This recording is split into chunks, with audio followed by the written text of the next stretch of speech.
Welcome back to the Black Swamp Basketball Podcast presented by the Gerken Companies, along with Tori Straka and Lynn Grawl.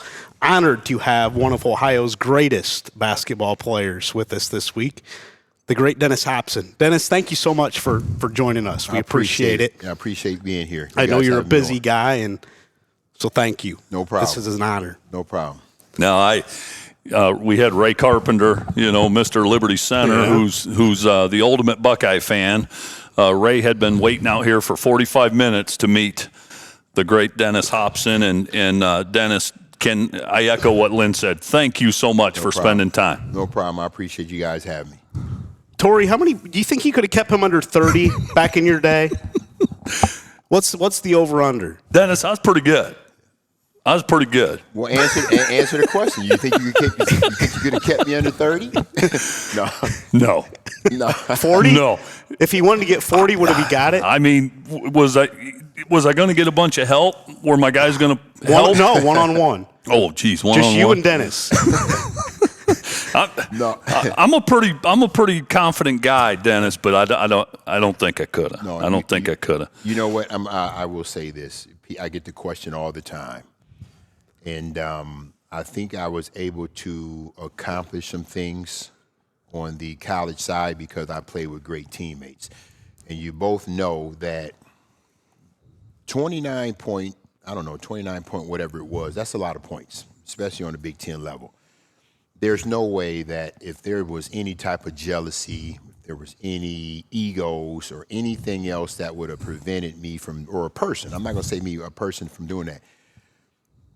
You had to have good teammates. And I can't lie to you guys. I get a lot of credit, but I'm going to reverse that and turn that around and give all the credit to the guys that I played with. They allowed me to score the basketball. They put me in situations where I was able to score the basketball. So, again, a lot of the credit is going to be, from me anyway, a lot of the credit is going to be to my teammates. Dennis, go clear back to the beginning. Mm-hmm. When did basketball become a love for you? The end of my freshman year. Okay. At Ohio State, going into my sophomore year. Love, now I understand that. Yeah. I never had the passion for playing basketball as a young kid. I think being around a lot of coaches that were able to see me just kind of like at the park or walking around an open gym, they saw the talent and they kind of, I'm not going to use the word beg. Beg is too strong. They tried to encourage me to play basketball because they saw something in me that I didn't see in myself. And I didn't have I wasn't passionate about basketball. If you ask me what I want to be, either a truck driver or a race car driver. Really? That's what I want to be. I never had aspirations of playing basketball. You know what I think's interesting? I thought you misunderstood the question at first. I did too. But when did you love? And not until the end of your freshman year in college. Yeah, people won't believe it, but that's when I started loving basketball. And why? Because I felt myself kind of turning the corner and becoming a okay player. I think coming out of high school, I was a decent player. But the thing is that when you go to another level, now everybody's a decent player. Everybody's a great player. So what do you do to separate yourselves from everybody else that's playing a game of basketball? Well, I committed to listening. I committed to watching film, okay? I committed to not thinking that I knew everything, all right? And that's when it started to take a turn. People don't believe that, but I can honestly say that. Yeah. Were you on the playground as a kid playing basketball, or were you doing other stuff? I was on the playground playing basketball, but I was on the playground playing stickball. I was on the playground playing football in the field. I was on the playground playing baseball. I was doing all of it. Okay, but it wasn't like you ask kids today, what do you want to be? I want to be a professional athlete. I want to be a rapper. No, that wasn't a passion of mine.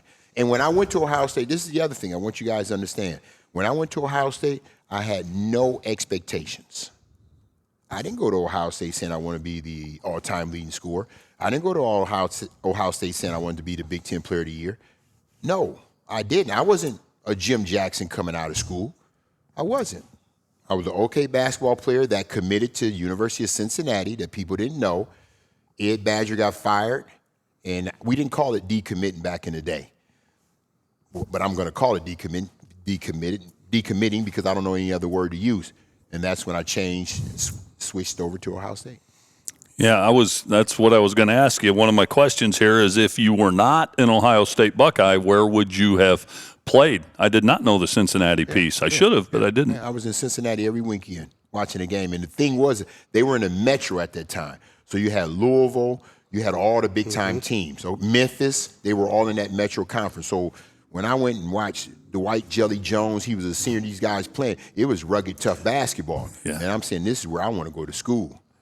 So Yeah. the University of Cincinnati is where I committed. And like I said, Ed Badger got fired. And I switched it and went to The Ohio State University. And that was just a roll of the dice. Yeah. That's all it was. So, Dennis, let's go back. Lynn wanted to go back to your love for basketball. One of the things that he and I and some friends of ours talk about a lot is the glory days of the old Toledo City Leagues. And so many great athletes, not just basketball, so many great athletes passed through those high schools, be it Bowsher, Maycomber, DeVilbiss, Libby, you know. I know we don't have enough time to talk about all of it, but talk about some of your memories of the old Toledo City League and what made those high schools so proud and so great.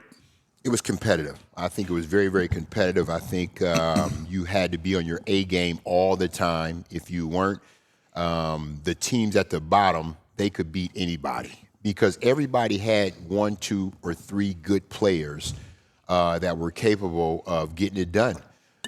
So when you talk about Toledo sports back in the day, it was tremendous because guys were committed to their neighborhoods. Guys were committed to their home schools.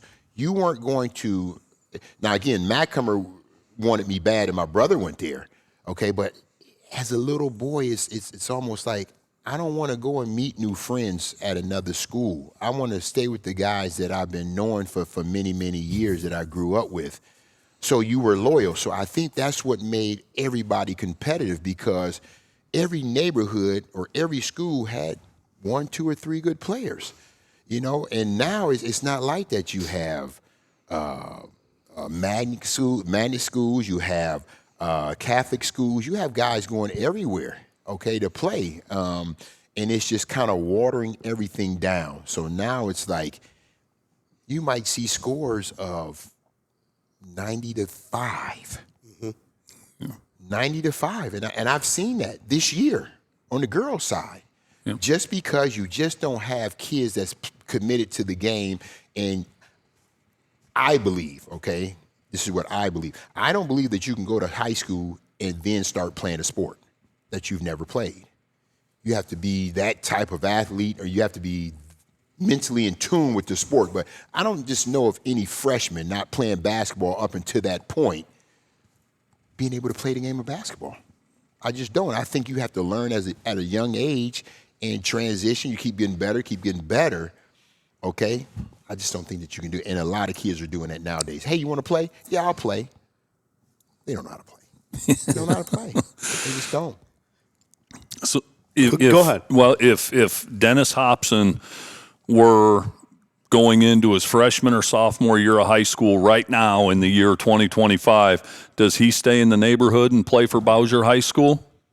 I don't know. I mean, because times change. Yeah. You know, parents changed, kids changed. That's a great question. That's a great question.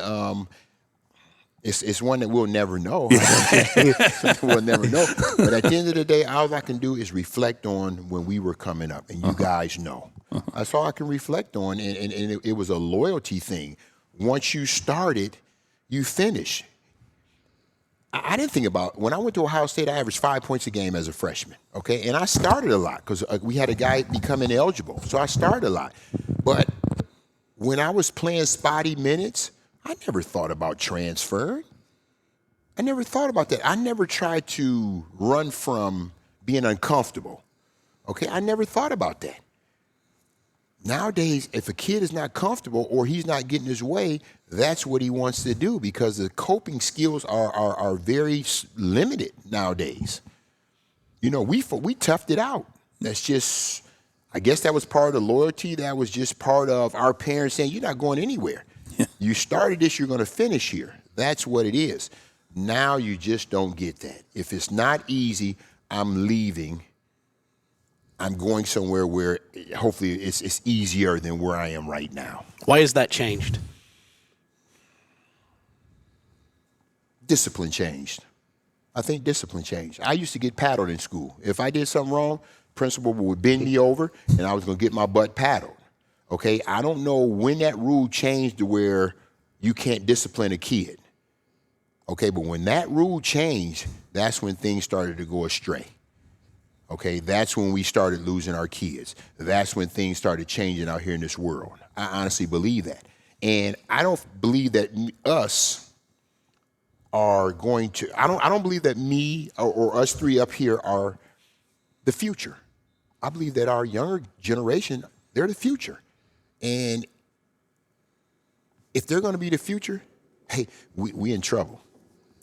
I honestly believe that. And I don't have a problem getting old now. I'll be 60 in April. I don't have a problem getting old because of, I see what's going on out here, and it's very, very scary. Yeah. Dennis, talk about your upbringing a little bit, the way you were raised, because sounds like you grew up with discipline and structure. I did. Talk about that a little bit. Mom and dad was married for 70 years. Wow. 70 before my dad passed away in 21. He passed away at 89 years old. Mom is 91 right now. Okay, I'm the baby of 5. Okay, and it's just if again, we had communities, we had a city. If I was doing something wrong 6 streets over, somebody on that street, if they seen me doing something wrong, I was going to get in trouble by them, and then they were going to call my mom and dad, and when I got home, I was going to be in trouble. Nowadays, you have people living right next door to each other. They don't even know who their neighbors are because everybody's afraid of everyone. Yeah.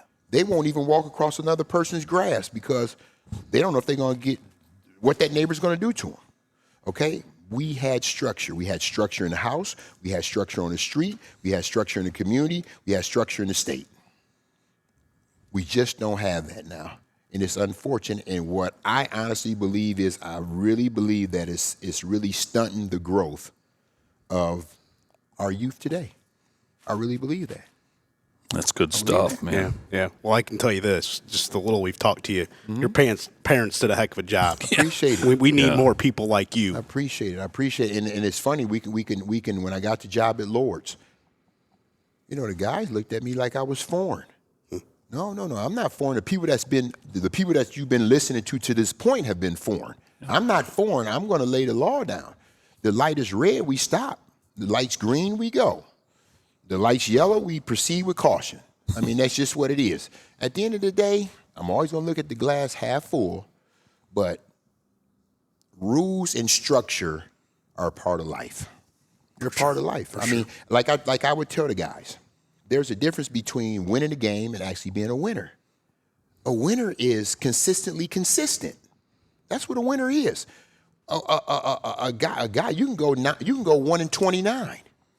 You won a game, but does that make you a winner? No, I don't think that makes you a winner. And if you want to be, it's hard to be a winner. And you coach, it's hard to be a winner. You have to be consistently consistent. What does that mean?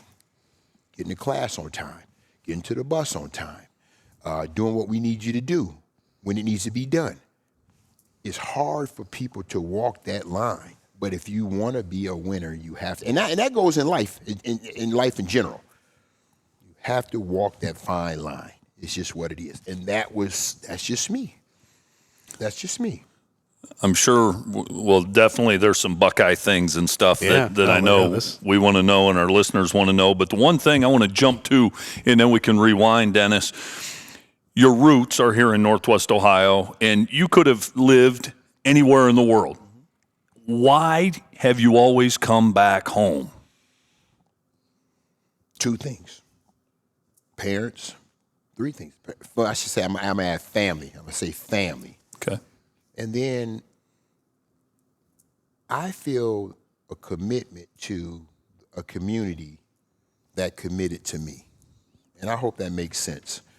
Now, I'm going to get a place in Florida, but I'm going to keep my place here in Monclova as well, so I'll go back and forth.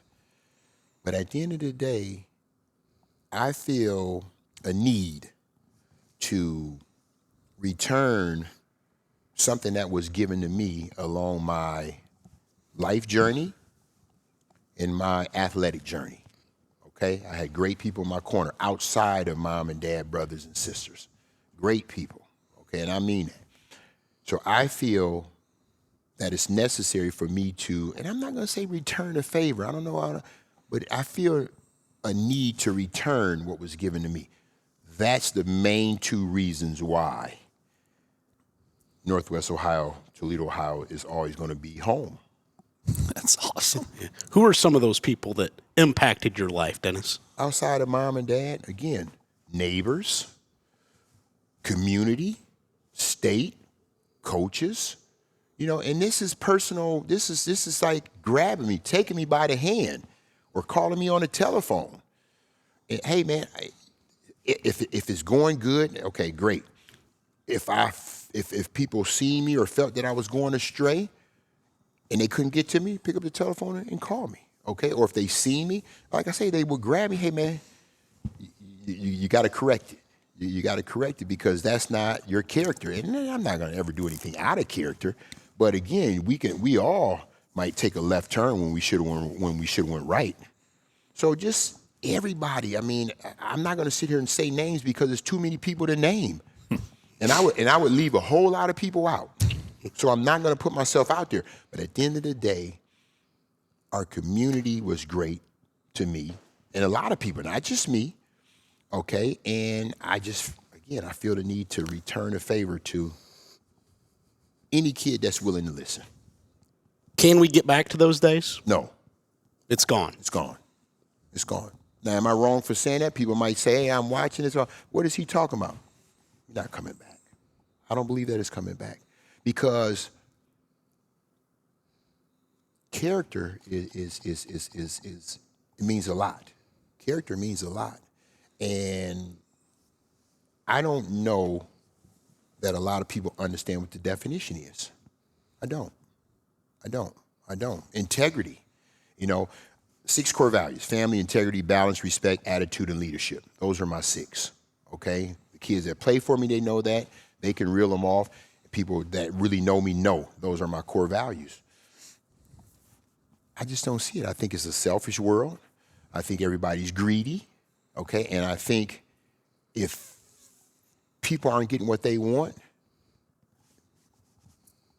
they want no parts of it. They want no parts of it. And it just wasn't like that when I was coming up.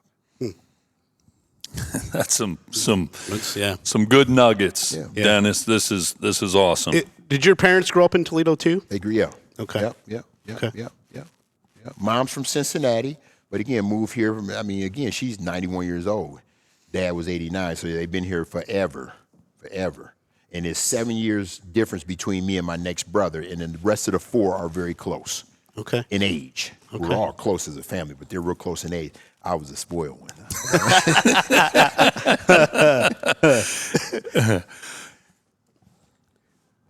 Dennis, I want to, and we may jump around here a little bit because of all the we've done a lot of podcasts. This has been the most difficult for me to prepare for because there's so many different things that I would love to ask you and that I think our listeners would love to hear about. Yeah.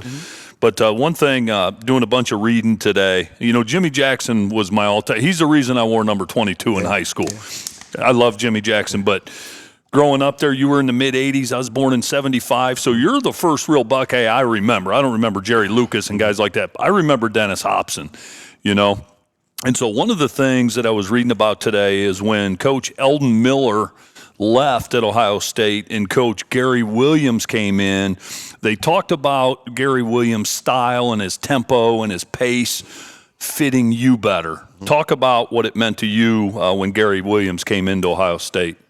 Well, it may have fit me better. Let me back up. My junior year, we played Boston College on national TV in the Garden. Okay? That's where Gary Williams was. They kicked our butts. And all they did was pressure the whole game, okay? Dana Barrows and Troy Bowers and all those guys, they flat out kicked our butts on national TV, okay? Now that brings me to when Coach Miller got fired. I'm averaging 20 points a game. All right, we won the NIT that year. And I think one of the things was Eldon Miller had a lot of great players, okay, and they felt that he underachieved. I mean, you go back to the Herb Williams days, Cal Moranzi, Clark Kellogg, and all those guys, they felt that he underachieved, and they wanted to make a change. Well, as a young kid, you're going from 5 points to 9 points, and you average 20 points, okay? You're a little worried, but again, never ever thought about transferring, ever. Never, ever crossed my mind. Never thought about coming out of school early because that wasn't the thing back then. I remember Pearl Washington and Walter Berry. Those guys did it, okay? Well, you're sitting around, you're waiting as a kid. It's like, man, who are they going to hire? Who are they going to bring in? Hire Gary Williams, okay? So all I can remember was when they kicked our butts on national TV and the style that they played, and then him calling me into the office telling me, this is what I need from you. This is what I'm going to need from you. Not a problem, okay? I can never, ever discredit Eldon Miller. Why? This is why. When you're talking about being fundamentally sound as a basketball player, he brought all that to the table, okay? Because if you look at the game today and all the Europeans that's coming over to this country to play, the reason they're coming over here, taking a lot of Americans' jobs, is because they're fundamentally sound. The Americans are going away from the fundamentally sound side of the game, all right? That's why a lot of Europeans are coming over here to play now. Well, I can never, ever discredit Eldon Miller, okay? Fast forward it to Gary Williams. I take my fundamental side that I learned from Eldon Miller into this fast-paced game with Gary Williams. So now I go from averaging 20 points a game to averaging 29 points a game because I was at the tip of the press. So I'm going to give both a ton of credit because Eldon Miller taught me the fundamental side of basketball. Gary Williams just let us play. Okay, Gary Williams felt like, and I would never ever forget, he felt like if you're on this level, I am not going to be doing a bunch of skill work to develop you guys. Here's the basketball. Here's my pressure. We're going to play. So again, I love both of those guys. I'm going to take from Eldon Miller and I'm going to take from Gary Williams. I combine the two, and it allowed me to do some decent things on the basketball court. That's fantastic. Yeah. What has caused the American game to the fundamentals to erode in your mind? I mean, carrying the basketball. I mean, I love Allen Iverson, but Allen Iverson, he could come down dribbling the ball. You guys, you both know your hand got to be on top of the basketball. He comes down, he stutters, and holds it like this for 5 minutes as he's still walking, and then he puts the ball back on the ground, and that's not called carrying. Preach, Okay? man, preach. I love it. So that, and then now all you do is see the kids. That's all you see the kids doing. That's all. They're completely going away from putting everything on the fundamentals. Here's basketball: footwork and balance. That's all balance. That's basketball. Now I need to be able to put my shooting, my defense, my passing, my rebounding on footwork and balance. If you can do that, you're going to be okay. They're just skipping over the footwork and balance. They're watching these pros. They're watching Seth Curry shoot from 80 feet and make shots. Now you got the analytics coming into play. There's no more mid-range game. Either you drive it all the way to the bucket or you pull up and take a 800-foot jump shot. So they're being corrupted. They're being corrupted. And then when you get them in you're like a camp or something, you're trying to teach them fundamentals, this is boring. This is boring. You know what? Yep. It's going to be boring. All right, but hey, if you want to be good, don't get bored. If you want to get great, get comfortable being uncomfortable. That's what it is. That's what it is. Dennis, I think a lot. Like I was surprised when I heard that you were stepping away from coaching at Lord's, and you're the athletic director back at your home school, Bowsher High School. What were some things, and I've read articles, I've watched interviews with you, but I want you to talk a little bit about what went into your decision to step away from coaching and go to Bowsher as the AD. I'm going to be honest. Yeah. I'm an honest guy. Leadership changed a little bit. It changed, and I just didn't feel the connection like I had when I first started there. And I'm a connection guy. I'm here to serve. I want you guys to know I'm here to serve. That's why I'm on your podcast. If I'm free and you ask me to do something, I'm probably going to say yes. Okay, I'm probably going to say yes. So I like to serve if I can, but I just didn't feel the connection that I want to feel if I'm going to be around a program or around people just in general. So it was time for me to transition away. And in the process of doing that, talking to people about this athletic position at Bowsher, okay? And it was intriguing. Didn't know anything about being an athletic director. It was intriguing. And yeah, I'm going to take you somewhere. And when I got into it, all the stuff that I was being hit with, I said, oh my goodness, did I make a mistake doing this? Because it doesn't come with any instructions. You open the box, you pull the toy out, and you're looking for the instructions. You don't have any instructions. Just put it together. That's what it was. You can give me give me anything in basketball. I'm going to know it. This is new. So now I'm trying to conquer a piece of paper, right, with to-do stuff on there. I get that done. Another piece of it just keeps coming. It's consistent. So I got it now. Thanks to a lot of veteran ADs and our head AD. I appreciate all their patience in helping me. But I'm happy. But the main thing is that I'm still here in Toledo. That's the main thing. I have to be doing something because I'm still young and I want to keep myself active. I just don't want to do it outside of Toledo. I don't. I mean, I could have went after other jobs, coaching jobs. Mom is 91. I just don't want to get a phone call saying something happened with her and me being away. So I'm trying to spend time with my mom, and if something did happen, I would feel better about it because I've spent a lot of time with her. I just don't want to be somewhere else. Yeah. And, something happens to my mom. So, again, that's why I'm here in the city. Might you coach again someday, Dennis? I'm not going to rule it out. Okay. I'm not going to rule it out. The situation has to be great. Again, I'm a relationship guy. I'm a comfort guy. I want you guys to be comfortable around me. I want to be comfortable around you. And if I can find a situation like that, I might entertain it. I'm happy where I am right now. I'm happy at Bowsher. They're lucky to have you, man. Thank you. Yeah, they are. Thank you. Says something about you and your parents everything revolves around your mom in a way for you. It says a lot. I don't know how many guys would do that in your situation because you could do a lot of things, but you want to stay with your roots and you want to. I do. I mean, and again, people give me credit for. I'm from Toledo. Yeah. I love my mom. I love my dad. I love my brothers. I love my sisters. You know what I mean? So at the end of the day, the other places the Florida that I eventually will go to, it's not going anywhere. It's not going anywhere. So again, I want to enjoy what's important to me right now, okay, or for however long, and then, like I say, God willing, I'll get that opportunity to be in Florida and come back and forth.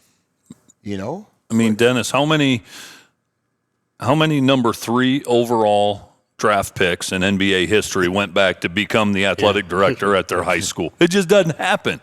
That's why your story is so unique. And I think the local people, obviously a lot of Buckeye fans around here, but that's why they feel such a connection to you, because sometimes people that have done the things you've done feel so distant. But like, you can reach out and touch you, and you're just a normal dude. I think that's awesome. And that's what the kids need to know. The kids need to know, and when I go speak at different places, you guys have done this. Like I tell them, I used to be you. My blood don't pump. I don't bleed. My blood is not different from yours. If I got cut, I'm going to bleed just like you do. And you're right about that. Kids don't understand. They look at these guys on TV, and it's like they're special. No, that's just their job. It's just like a person working at Jeep. You know what I mean? It's just the only difference is we might be on TV, so you get a chance to see those people. People that work at Jeep, they're not on TV. But they're no special than what you are. If they do something wrong, they're going to get in trouble just like you do, or just like anybody else. I'm sorry. Okay, they're not, that's just what they do. Seth Curry, that's what he does. He's a great jump shooter. You can be in awe of him being a great jump shooter. LeBron James, you can be in awe of him, but they just like you. They used to be you. And kids don't understand that. So my kids, I'm going to hug my kids at the school.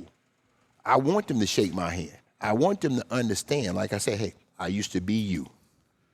Okay, so whatever you set your mind to, and it's not easy, okay, and it's going to be it's going to be a lot of roadblocks.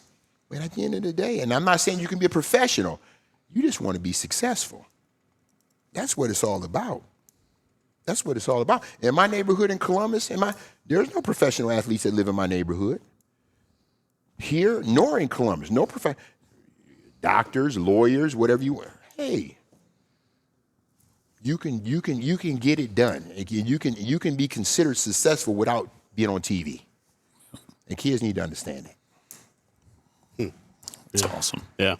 What was did you have a particular playground that you played at when you were a kid?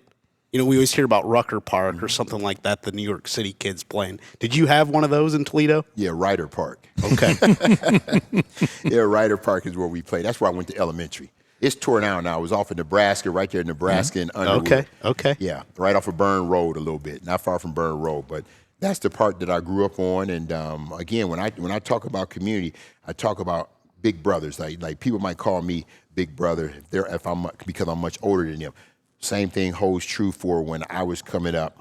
You had those older guys that would protect the park, make sure the nets were up there. If they found anybody like climbing up there, ripping the nets down, it was going to be a problem. They kept the park right, and that's where we played from sun up to sundown. We may have went to other places, but I'm going to give all the credit to Ryder Park because a lot of people came to our way that was on the other side of the tracks. They came our way to play and compete. But Ryder Park, to answer your question, that's where it was. Ryder Park and the fire station off of Hill Avenue. Okay. Yep, it's a fire station between Burn Road and Reynolds Road. Yeah. Behind there is where we used to play all the time. Wow. Who was the best player in that park's history? I'm putting you on the spot here. We had a lot. Again, I didn't know what my talent looked like. I didn't know. Now, I was dunking in the 8th grade. I can't say that. I was dunking at the park. But what was dunking? I don't know.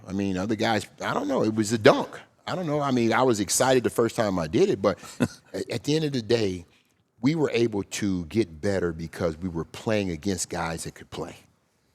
And again, it's just like I give my teammates a lot of credit. I give all my opponents a lot of credit because they held me accountable. Every time I stepped on the playground or every time I stepped on the court competing against them, they held me accountable. They made you play. Yeah. Good stuff. Let me take a break. I want to get back into your Ohio State career and some of those opponents, too, as we dive into this a little bit more. High school seniors, uncertain that college is right for you? Concerned about the cost of higher education? At the Gerken Companies, we offer rewarding livelihoods even without a degree. That's a good living straight out of high school with no tuition debt. Starting pay between recent college grads and those with high school diplomas is closer than you might think. So if you enjoy teamwork, working outdoors, and being part of something meaningful, consider your options at gerkencompanies.com/careers. American Freedom Energy and Grandma's General Store off Route 24 on State Route 109, just south of Liberty Center, now has 88 unleaded fuel and is your one-stop shop for fuel, food, drinks, and much, much more, including locally raised meats and home-baked goods. American Freedom Energy and Grandma's General Store is proud to support Black Swamp Football and is the host of the Black Swamp Football podcast, football show, and Saturday mornings Rise and Rewind. Stop in and see Glenn and Greg today and make American Freedom Energy and Grandma's General Store a part of your everyday routine. Welcome back to the Black Swamp Basketball Podcast presented by the Gerken Companies. Thank you to the Gerken Companies, also the crew here at American Freedom Energy, Glenn and Greg Badenhop, for their hospitality. Thus, we have out here in the studio that they've created for us. It's been outstanding. Have the great Dennis Hopson with us. This has been a great episode. A lot of people stopping in here tonight. They're not coming in here to see us, right? No, they're stopping in for a very specific reason. And speaking of the Gerken Companies, Robbie Myers just stopped in here. Yeah, good to see him. Yeah, always good to see Robbie Myers. Yeah, we'll get to our teams of the week here at the end of this episode. Put Coach Strock to work over the weekend to figure those teams out. I'll help him. I'll help guide him a little bit. Maybe Dennis can help us too. It depends. He may have some input. I might be able to talk my way through, but I couldn't do anything physical. We may put you to work here. Nothing physical. Okay. I told you I'm turning 60 in a couple of months, man. Well, you don't look it. Hey, I might not look it, but trust me, I can't run from here to that door without getting tired. You know? Can you go in the gym at Bowsher and break some of those high school kids down still? I don't want to do that. 'Cause I might break myself down. And I might shoot some stationary jump shots. But as far as this and that, no. I'm not going to rattle my brain. We've touched on your Ohio State career a little bit. When did it kind of all come together and you said, I am one of the nation's best scorers? Was there a moment for you where you thought, I can score on anybody? In my junior year. Brad Sellers was a senior. I was a junior. I led the team in scoring. I think I averaged like 20.9 as a junior, from 9 points. I think it went from 5 to 9 to 20 to 29 points something, right? It started to click. Again, that's when I started locking in on watching film and just understanding what coaching was all about. Mm-hmm. And I mean that. And again, some people can go through college and not figure it out or whatever the case may be. I was able to figure it out. So you walk on the floor and guys are always going to talk. That's just a part of the game. And, you're walking out there to the jump circle and you might hear guys say, well, Hop, you're not going to score 20 or 29 tonight. And I wasn't really a talker at that time, but I was like, if I'm not, or if I don't score it, it's not going to be because you stop me. It's going to be because I just can't make shots. Definitely not going to stop me. And that was just confidence. Mm-hmm. Okay? That was they were hearing me. They were hearing confidence. And that was confidence because of not working hard. Because everybody's definition of working hard is different. Like I tell kids, they want this and they want that. And the first question I ask them is, how you going to get there? Well, working hard. Well, what's the definition of working hard? Because your definition, my definition, and a billion other people's definition are going to be completely different. Okay?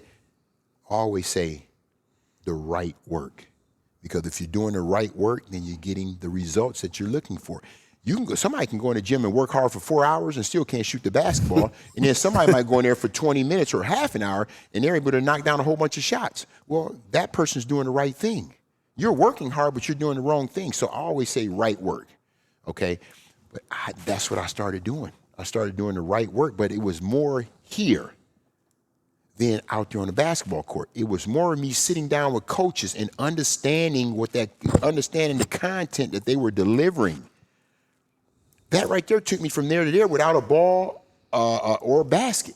I'm not going to say cones or a shooting machine because we didn't have all that. We didn't have that, right? Yeah. But their conversation and me sitting there dialed into them and really understanding what they were saying and then watching film and them pointing out things and I'm understanding what was going on in film, that's what took me over the edge. At what point of your career did the three-point line come into play in college? My senior year. Senior year, okay. So 86, 87. Yeah, we didn't have it. And I knocked down 68 of them, I think. 68 threes in one season. But it was just a focus. It was having horse blinders on. And again, just understanding the game, understanding the Big Ten. Understanding when I played against Indiana, Minnesota, Michigan, Iowa, Purdue, Wisconsin, Northwestern, just understanding every team that I played against. Dennis, talk about St. John Arena, how awesome it was to play in a roaring St. John Arena, and then maybe compare and contrast it a little bit to the Schottenstein Center now. It was the best. It was the best, and I know people look at new as being better, but in that situation, I don't think new was better. I think when you talk about St. John Arena, what was it, 15.5, I think it held. You got that every night, and the big difference is that everybody was on top of you. Okay, now, I felt sorry for people that had to sit up there in the stands because the seats were hard, you know what I mean? It was hard, but everybody was right there. You go to the Schottenstein Center, it's just wide open. And if you don't have a lot of people in there, it looks like there's nobody at the game. So St. John Arena, it was incredible. It was awesome. It was the best. But every Big Ten arena was very, very nice. And the smallest one had to be Northwestern, and they still got 9,000 because that's all it held was like 9,500. But they still got a crowd, so it still made it fun and competitive to play in there. Other than St. John Arena, couple of your favorite college arenas to play in. Purdue, Michigan, Iowa, Indiana was nice to play in as well. They were great places to play. Minnesota, now believe it or not, I know the barn. It's on a stage. Yeah. But it's just the floor is nice, the lighting is okay, and the arena is nice. It's old, but it's nice. There was not a bad arena in the Big Ten. All the arenas were great. They were great. Where was the toughest place for you to play? I think Indiana. Indiana was tough. Purdue was always tough too because the fans were they were energetic. They were just on you all the time. Yeah. I think those two. Yeah, Indiana was very tough. Well, that was their heyday back then. Yeah. The Bobby Knight days. Your senior year, they won the national championship, yeah, right? They sure did. Steve Alford and those guys. But they were tough. It was a tough place to play in as well. Yeah. You talked a lot about watching film. What did you watch? What did you look for when you watched film? I think, and it's funny because I talk to my coaches at the school now. If you're watching film, you really have to understand what you're watching. It just can't be like you're watching a basketball game. You really have to understand like angles. You have to understand where the help defense is coming from. You have to understand if I'm going to run a pick and roll, what they like to do in this pick and roll on defense. There's a lot of things that you really have to dial into to understand what it is when you're actually watching and when you step on the floor and you're playing against that opponent. You really have to understand what you're looking at. It can't just be I'm watching guys run up and down the floor. It can't be. You have to have a great understanding. And again, I think if you're coaching, and I don't care what level you're coaching on, you have to really explain. Be a great teacher in order for your kids to, if they can retain, in order for them to raise their level of play. You have to really be a great teacher.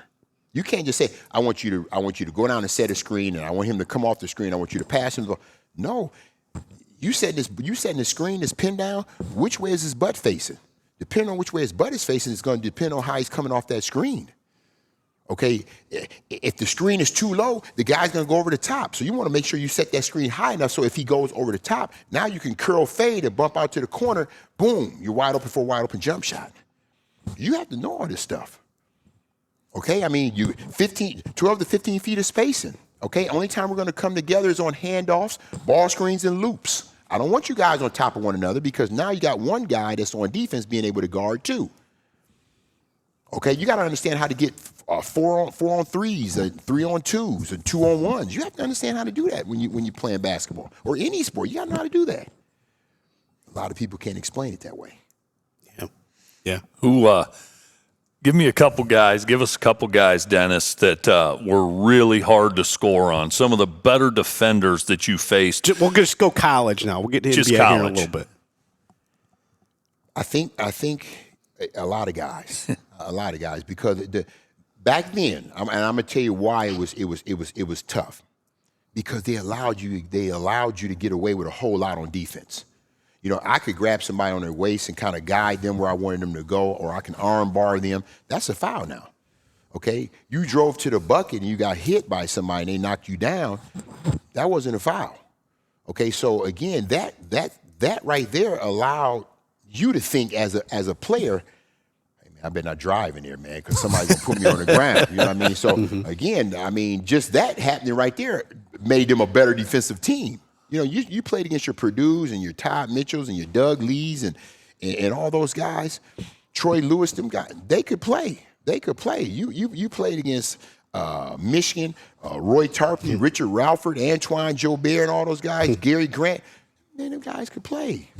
So again, I'm not going to discredit anybody that played defense or guarded me. They could all defend. Because they were able to get away with so much. and you just can't get away with a whole lot today like that. That's great. No. You were a pretty good defender because you had the steals record at Ohio State till Jay Burson got you there, right? Them 37, 30 arms, man. You know what I mean? And again, it's funny because I could play defense on the ball. A lot of guys, they try to shoot over me. I could just jump right up and block a shot. You know what I mean? So again, I use my reach to my advantage. You spend time on your defensive game just as much as shooting? No. I'll tell you something. When I first when I first got to Ohio State, you know, you're a young boy, and let me tell you something. The hardest thing to do is walk around with your knees bent.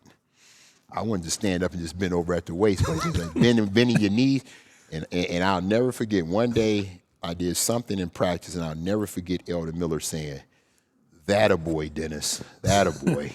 You know what I mean? Because I was finally learning how to sit down. I didn't enjoy bending my knees on defense. I didn't, because it was hard. It hurt. It hurt. You know, but I learned how to do that, and it just made me spread out. And you know, it looks very intimidating when you're 6'5" and you spread out and somebody's in front of you. That looks intimidating. Right. So that's my aim. That's good stuff, man. It is. What's your other than basketball? What's your favorite sport? What sports do you really enjoy outside of basketball? I like all of them, believe it or not. I'll sit and watch hockey. I'll sit and watch golf, because with all the different sports, I think that they come with different talents. You know, I don't think that you can do. You're going to use a different talent for football than you're going to use for basketball. You're going to use a different talent for golf than you're going to do with football. So I look at all these guys. I admire soccer. You know why? Controlling the ball with your feet and doing all the tricks that they can do, and kicking it in the goal. I mean, I give you a lot of credit. Because if it was me, I want to pick it up, man, with my hands and throw it in the goal. You know what I mean? But people running at you being able to do tricks with your feet, oh man, that's a talent. That's a talent. So I admire all sports, because it takes a special person to be able to do some of the tricky things that you see in all sports. You know, you better get football. I mean, you got guys flipping the ball behind their back or acting like they handing it off and they keeping it, and the defense thinks that the running back has the ball. Hey man, that's a talent. Yeah. That's a talent. I give guys that play sports and girls, I give them all the credit in the world. This is talent. Yeah. If you could, maybe your greatest game of your college career, is there one special night that just stood out for you? Are we going by points, or are we going? However you want to characterize it. You know, I scored 44 against Cleveland State, and we talk about Toledo basketball. Clinton Ramsey played there, and me and Clinton we came out of school at the same time, and we were at Ohio State. I was able to score 44, but I think the biggest time was when we played B.J. Armstrong and them at Iowa on national TV, and they were like 8 to 10 NBA scouts there. I was a senior, and they were #1 in the country. Yeah. CBS live, and I scored 36. Wow. I scored 36, and again, it was incredible, because scouts being at the game, and we won. We beat them, and they were #1 in the country. We beat them on national TV. Wow. Go to the NBA draft. What was going through your mind? Kid from Toledo getting a chance to play in the NBA. Remember, I told you expectations. I didn't have any when I started. I didn't go to Ohio State thinking that I was going to be a professional athlete. So I had very little expectations of any of the things that I accomplished. But, you know, as things went on, my senior year at Ohio State, and you hear about, you know, you being the top shooting guard, myself, Reggie Williams from Georgetown, Steve Alford, and like people like Reggie Lewis and Reggie Miller, to be amongst the elite, it was an honor for me. And when you go high, you get interviewed. So the teams, San Antonio had first pick,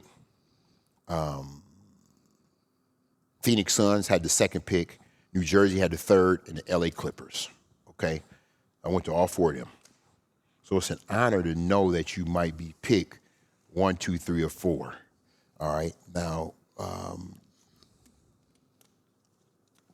San Antonio, they took David Robinson, number 1. Not San Antonio, but Phoenix Sun, they took Armand Gilliam at number 2. So it was either me or Reggie Williams that was going to go at number 3 or number 4. Okay, they picked me at 3. Reggie went 4 to the Clippers.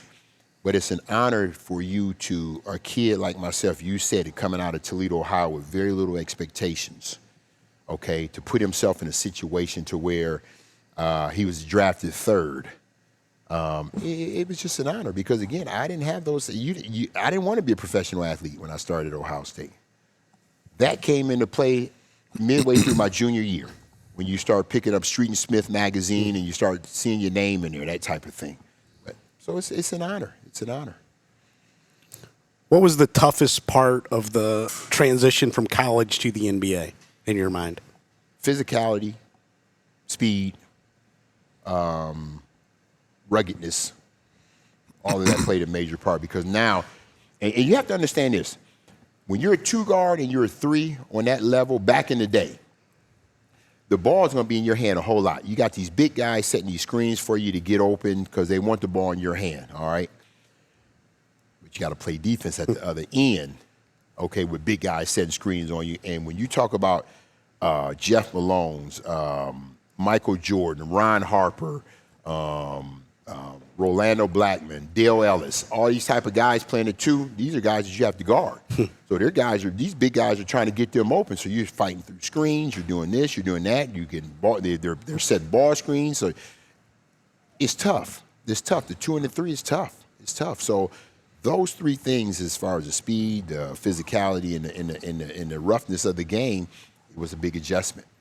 Yeah, big adjustment for sure. Dennis, did you have some people advising you? You're a young kid coming out of college, rookie contract, signing bonus, any of that stuff. Did you have some people you really trusted help and guide you make good decisions financially and things like that? Yeah. I'm gonna tell you now, it took some time to put that team together. Yeah. You go through some people. It's not going to be the first try you're going to have it right. Okay. But I had a good team. I had a good agent coming out of out of college. I'm sorry. And I regret switching from him to somebody else. I'm not going to discredit the other person, but I had a local guy, a local attorney, okay, because you read so many horror stories. All right, so I had a local attorney, and all you need is somebody that can read those contracts because the language is kind of tough. Had a great guy, good contract, and I switched, I think, after my 3rd year.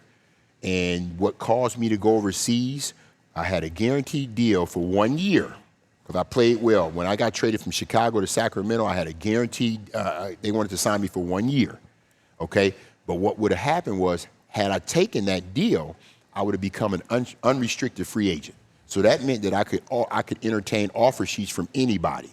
Well, waiting around. Gary St. Jeans was the general manager for Sacramento at the time. Dennis, you played well. You were averaging 18 minutes a game. You averaged over 10 points a game in 18 minutes because I was playing behind Mitch Richmond.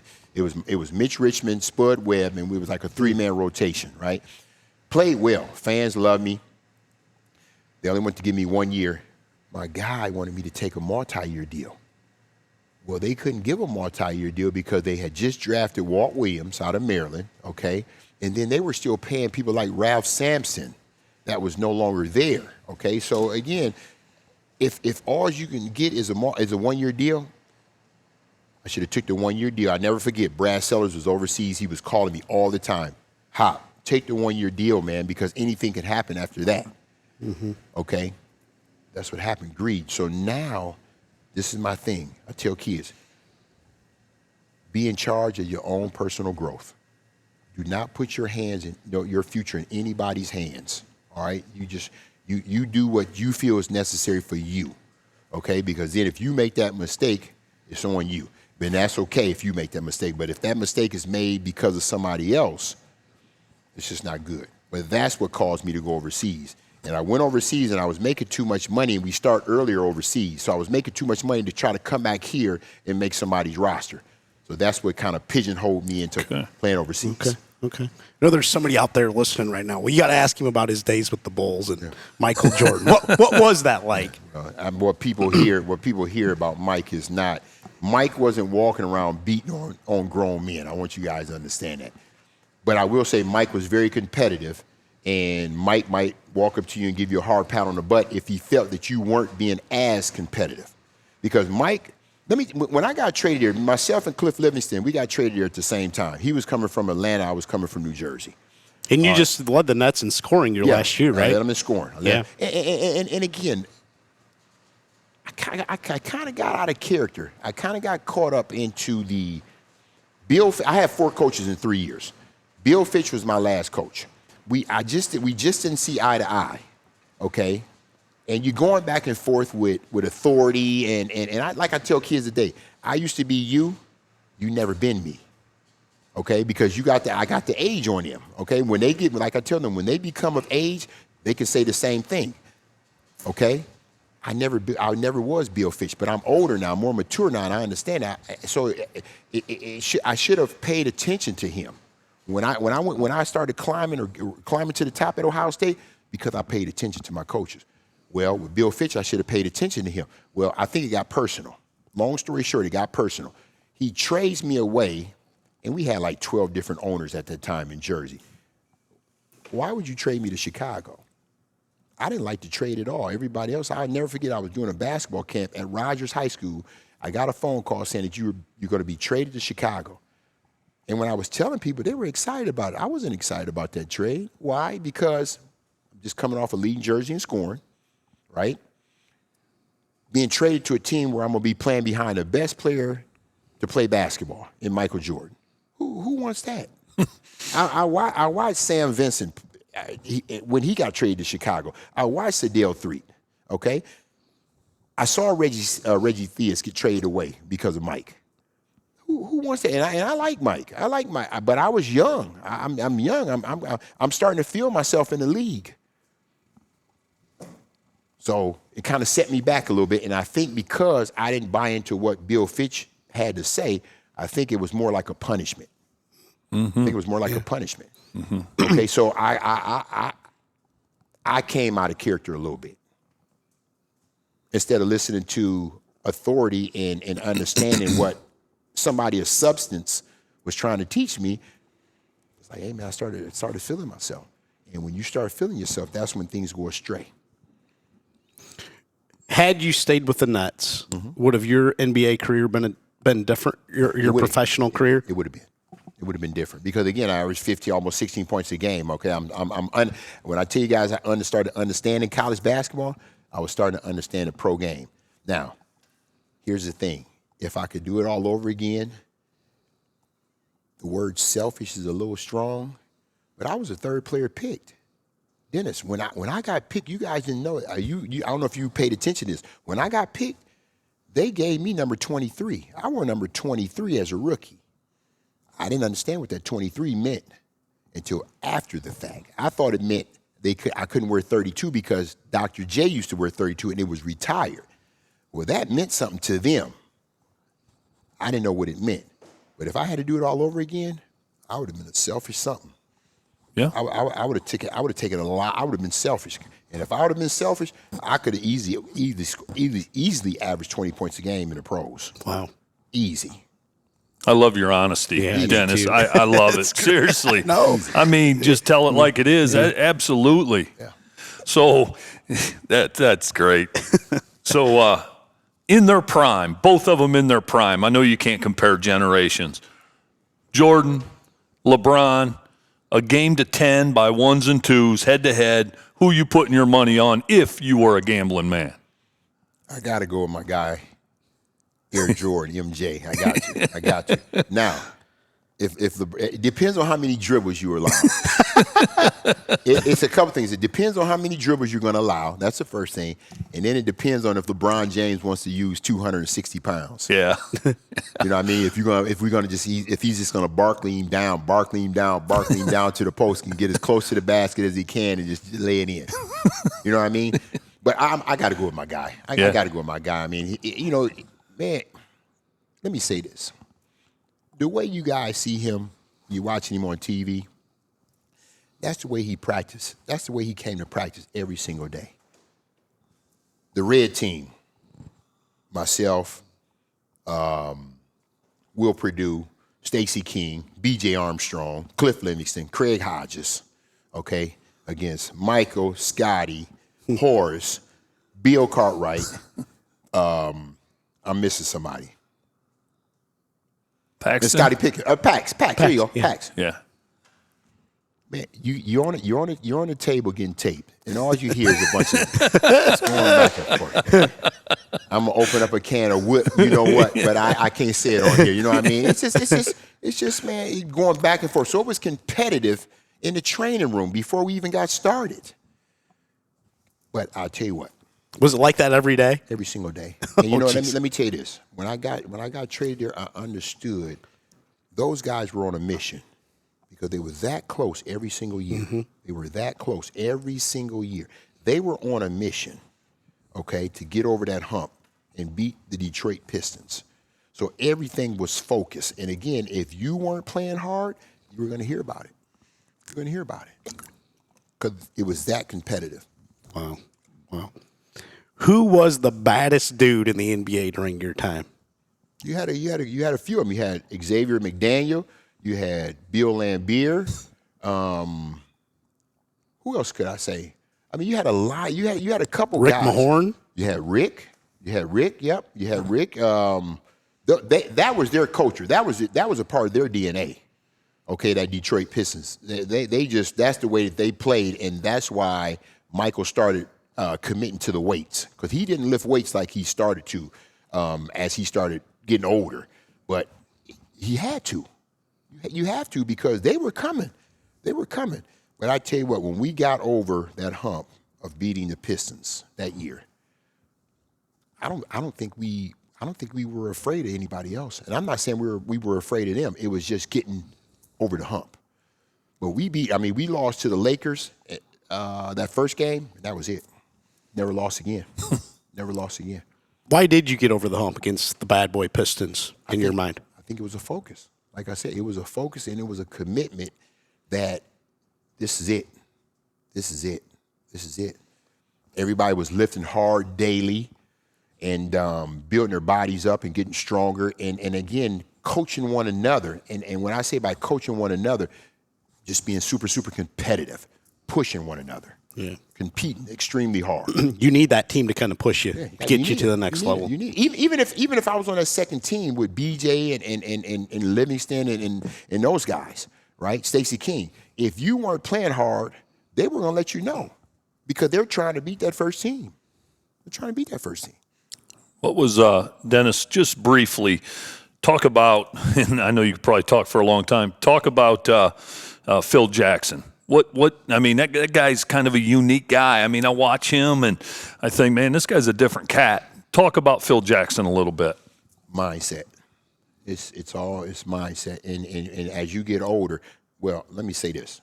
LeBron James was so good at a younger age because he had it here. He just didn't go out and play the game like 99.9% of kids. He understood the game here. Okay? And PJ, as a coach, he was the same way. He wanted you to kind of understand what was going on up here. Okay, so when you talk about the whole meditation piece and a game might be going on and you might go down by 15 and it's like, Coach, are you going to call a timeout? And he doesn't call a timeout because he wants you to think,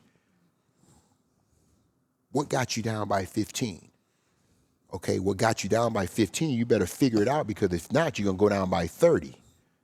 Okay, so when you talk about him, yeah, he was deep. He was deep. Not just I'm gonna put this play in on offense, or we're gonna run this defensive scheme on the defensive side. No, he was deep. I mean, he challenged your mind. And again, you have to applaud him because I don't know that a lot of coaches would understand that type of coaching. I don't. So yeah, he was deep. He was deep. Okay. Very, very deep. Curious your thoughts on you didn't have this back in your day, AAU travel ball. Is it good for the game? Good and bad. Here's why I say it's good. The good thing is that kids are seeing, because coaches get an opportunity to come out during a live period and see kids play. If they know of a kid playing for me, Hopson Elite, let's say, right, they're going to come out and watch this kid play. All right. The bad thing is that some of these guys are playing on teams that don't practice, okay, because they're so talented. And they got all these guys playing for one team, and they just come together, they assemble on a weekend and play. For me, practice means everything. If I can practice, I just think you can teach the game if you're able to practice. Coming together playing AAU basketball, I don't think the kids are learning like that. I don't think, because you're just throwing them in the fire, just saying play, and bad habits become even worse. So again, for me, I like the practice thing, but it has its good and bad things about it. But they gotta play now if they want to be seen. You can't sit at home. You gotta play. Yeah, no doubt. Gotta play. How about the NIL? They didn't turn it into the pros. I always wondered how a coach could control his locker room. And I say this, and the reason I say that is this: if you got a guy pulling up in a Bentley, right, and then you got a guy pulling up in something, I'm gonna use Pinto. They don't even make Pinto. Yeah, kids listening don't even know what that is. They don't know what a Pinto is. You know what I mean? But a Chrysler 300, right? How does that kid feel? How does that kid feel? So I say, here's my thing. If you're going to do it, make it even for all colleges. Low major, mid-major, and high major. And the reason I say that is because if there's a good mid-major player and a high major team sees him, he's going to try to recruit him away. I can pay you $500,000. They're only giving you $100,000. And you don't think that kid is going to take it? So how can the mid-majors build programs, okay? And then the high majors, it's the same thing. I look at somebody like Hunter Dickinson. He was in Michigan. Hunter was in Michigan. I think they told me that Hunter was making $80,000, $90,000 in Michigan. He makes over $1 million at Kansas, just one player. So I think now it puts a lot of pressure on the coaches, because coaches can only you have to coach a new team every single year. Well, Bill Self didn't act like he was having a whole lot of fun last week when BYU beat him by like 50. You see his post-game interview? I didn't see it. He pretty much said, we got to get away from each other. He said, "What are we doing here?" Yeah. But now, how do you change that? How do you go back after you created a monster? How do you go back? And again, when we talked earlier, do I think things would change out here in the world?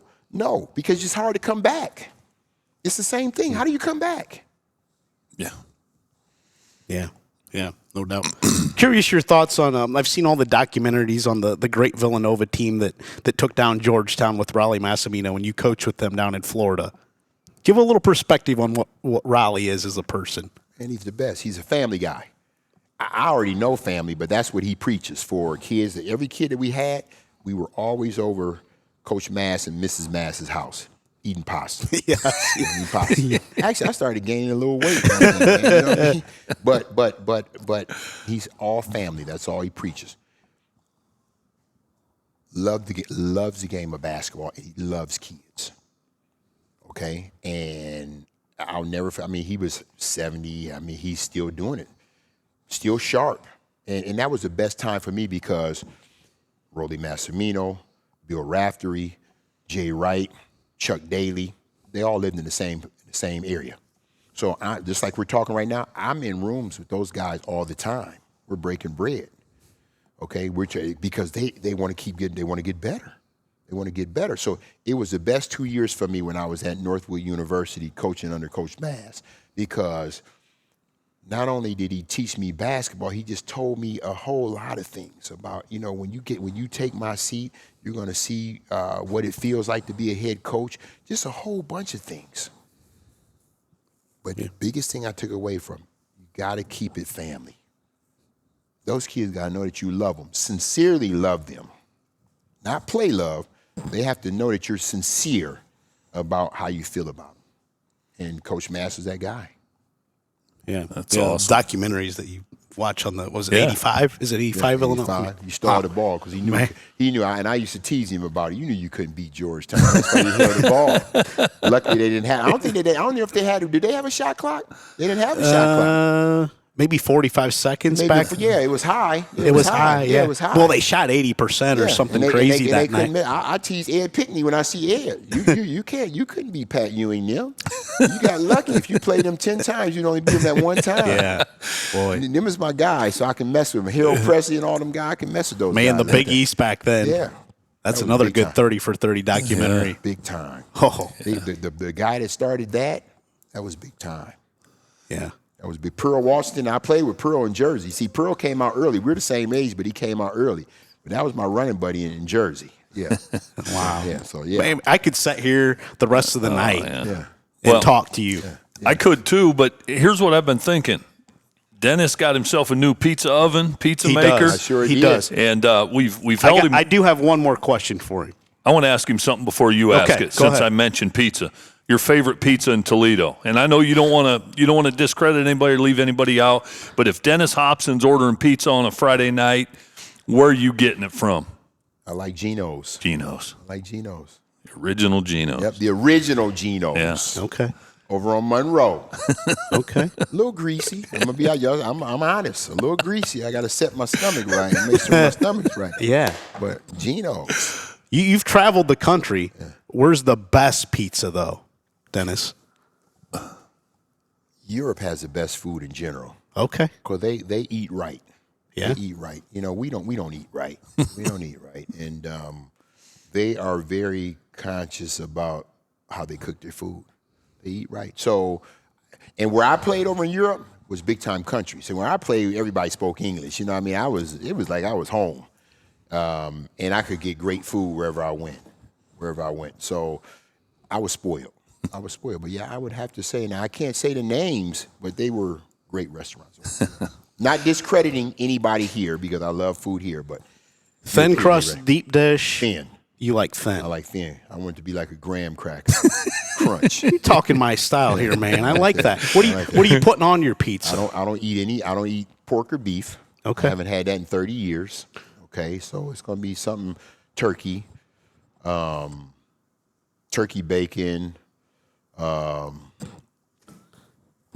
turkey hamburger, whatever the case may be, but it's not, that's what I eat. Okay.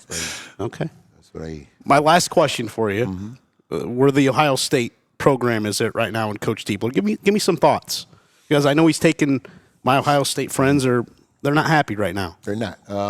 I think the biggest thing is you got to get healthy. I think you got to get healthy. I know some guys have been down. They've had some injuries this year. Don't know what happened to Michi Johnson. I don't know where he is. I know Big Fella had the flu, and I think a couple other guys caught the flu that didn't play or they did play, but I don't think they were healthy.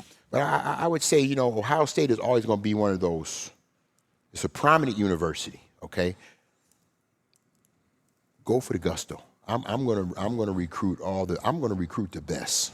I'm going to recruit the best, okay? I'm not going to, and I know there's some decent players around Ohio, and I know that you take flack if you don't recruit the kids that's in Ohio, but you know what? If they can't get the job done, or if I feel like they can't get the job done, I don't care. I'm going to get the best. I want the best. And then I'll have to figure out how to deal with egos later, but I want the best. And I think that I like Jake. I think Jake he's committed, he's passionate, he's energetic. And I'm sure he will turn the corner. But at the end of the day, use Ohio State for what it is. It's a big time university. You got a lot to you can recruit Columbus. Columbus is a beautiful place. The university will sell itself. Columbus will sell itself. It's a beautiful place. All right, go for the gusto. Go for the gusto. But they'll be fine. Yeah, you got to get into the portal too nowadays as a college coach. You think, Dennis? I mean, I want to keep. If I were a head coach on that level, I'm going to have me a couple high school kids. I am, because I just don't think that you can have a team full of portal kids. I think it would be tough. I think it would be tough because they're transferring from another school for a reason. Okay, so they're leaving their school to try to get it from. If they go to Ohio State, trying to get it from Ohio State. I think it's tough. I would have to have a mixture of youth and experience. Okay. One final thing. Who's your NCAA tournament champion this year? That's a good question. I mean, I got to get a little insight because I got to beat this guy here in a few weeks. Well, it's been Hurley. You know, I mean, don't sleep on Hurley. I mean, I don't know, winning it 3 times in a row, that might be tough. But again, you got to give him some credit for what he's done. But there's a lot of great programs out there. Yeah, it's kind of wide open this year. It's wide open. Yeah. It's wide open. Yeah. It's wide open. Dennis, thank you. We got to hand out our teams of the week. If you can stick around for a couple more minutes, we may get some insight from you here. We're going to hear from the Gerken companies. Come by and hand out our boys and girls team of the week from a week ago. Who says a college degree is the only path to a fulfilling career? At the Gerken companies, we offer rewarding livelihoods with or without a degree. Gerken provides a generous benefits package, continuous training, top-notch equipment, and a culture that rewards effort. We're looking for rock-solid performers to help build and reinforce the region's infrastructure. Whether you have construction experience or are just starting your career, apply now at gerkencompanies.com/careers. Welcome back to the Black Swamp Basketball Podcast presented by the Gerken Companies. Got to our point. We're going to name our teams of the week from a week ago. Well into tournament play here now, guys. Girls into the regionals, boys into the district round this week. Big win for the hometown Liberty Center Tiger boys a week ago over Tenora. Yeah, went on the road and beat the number 1 seed Tenora Rams, who beat them earlier. Now, it was shortly after football season. But may have been the first game. Yeah, I think it might have been. Yeah. But they were able to not only avenge that loss, but I think Tenora was 17-4 going in, and Liberty Center went on the road and took a nice crowd with them. And so kudos to Greg Badenhop. It's no secret he's played a heck of a schedule, and that's exactly why he does it, to get his guys ready for the tournament. The other team I'll mention is Napoleon. Speaking of avenging losses, they went on the road and knocked off Wauseon to claim a sectional championship. Coach Brandon Turner. So congratulations to the Wildcats. But, you knock off Emmanuel Christian, and then you go on the road and knock off the number 1 seed. I like Greg Badenhop's LC Tigers. Trying to spread the wealth here a little bit, not trying to duplicate our awards. Well, and that's what makes it tough, because you look at the Patrick Henry. We've already handed them out to the best of the best. Yeah, I mean, and it's a long list, boys and girls. So Liberty Center, again, they hadn't stacked a bunch of wins this year because their schedule is prohibitive there.